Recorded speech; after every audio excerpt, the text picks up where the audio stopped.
যদিও আমার 50 হতে অনেক দেরি, কিন্তু মিল আছে অনেকটাই। 50-এর যুবতী। কি সাহস রে বাবা মহিলার! বয়সটা যে 50 হয়েছে সেদিকে কোনো ভ্রুক্ষেপই নেই। কি অ্যাক্টিভ সোশ্যাল মিডিয়ায়, ফেসবুক, ইনস্টাগ্রাম কিছুতেই বাদ নেই। সারাদিনে তার লাইক, কমেন্ট আর শেয়ারের ছড়াছড়ি। আবার টিকটকেও কখন নায়িকা তো কখন গায়িকা। বাপরে বাপ, পারেও বটে। নিজেকে একেবারে টিনেজারে এনে নামিয়েছে। এই তো সেদিন দেখলাম হই হই করতে করতে পার্টিতে মেয়ের সাথে ড্যান্স করছে। উফ, লজ্জার মাথা খেয়েছে এক্কেবারে। হ্যাঁ হ্যাঁ বলুন, যত খুশি বলুন। এসব শুনে শুনে গা সওয়া হয়ে গেছে, বুঝলেন? কি হয়েছে, 50 হয়েছে তো। 50 হয়েছে বলে ঘরের কোণে একটা সুতির ছাপা পরে বসে থাকবো নাকি? শুনুন, সারা জীবন শুধু এটা করতে নেই, ওটা করতে নেই, এখানে যাওয়া হবে না, ওখানে যাওয়া হবে না, এই শুনেই এসেছি। যখন 16 ছিলাম, ছেলে বন্ধু তো দূরের কথা, কোনো মেয়ে বন্ধুর বাড়িতে গেলেও মাকে সঙ্গে নিয়ে যেতে হতো। আর পিকনিক, ঘোরাফেরা, সিনেমা এসব তো অলীক কল্পনা ছিল মশাই, অলীক কল্পনা। তারপর যখন 20 হলো, বেশ রাঙা টুকটুকে বউ সেজে শ্বশুর বাড়িতে এলাম। বাপরে বাপ, সেখানেও আবার এমন নজরদারি!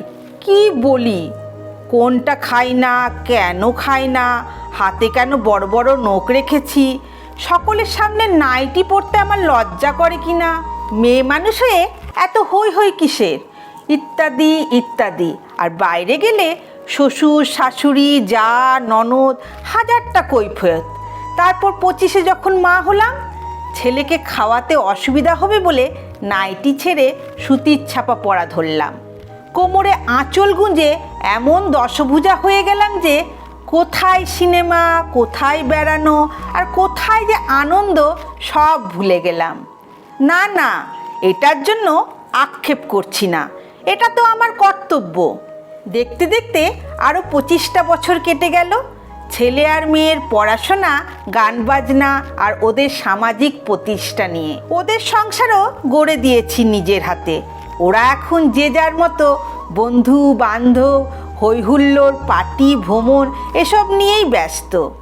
তাই আমিও একটা প্রোফাইল খুললাম, খুঁজে নিলাম নিজের একটা জগৎ।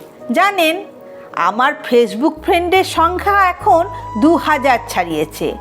আমার আবার ফেসবুকে ভেসে ওঠা ওইসব রেডিমেড কমেন্টে মন ভরে না। তাই ভালো কোনো পোস্ট পেলেই ইয়া বড় একটা কমেন্ট লিখি। কত খুশি হয় ওরা জানেন। আর আমার কবিতাগুলো যখন শেয়ারের পর শেয়ার হয়, তখন মনটা আনন্দে উতলে ওঠে। এই নিয়েই তো আমার একার দুপুরটা কাটিয়ে দিই রোজ। মেয়ে, জামাই, ছেলে, বৌমা ওরা যখন 2 দিনের জন্য এসে আবার চলে যায়, তখন ওই খারাপ মনটা ভোলাতে খুব বেশি সময় লাগে না আমার। আমি এখন নিজের পছন্দের মাছ কিনি বাজার থেকে, আর যে খাবারটা খেতে ইচ্ছে সেটাই বানাই। যেখানে যেতে ইচ্ছে করে সেখানেই যাই। আর তো কটা মাত্র দিন পড়ে আছে, তাই না? নিজেকে কি করে ঠকাই বলুন তো?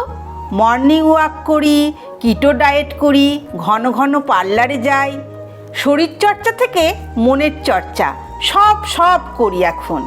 এই তো আমার যুবতী হওয়ার বয়স। তাই যে যাই বলুক, চলুন মনের বয়স বাড়তে না দিয়ে এই 50-এই আবার না হয় যুবতী হয়ে যায়।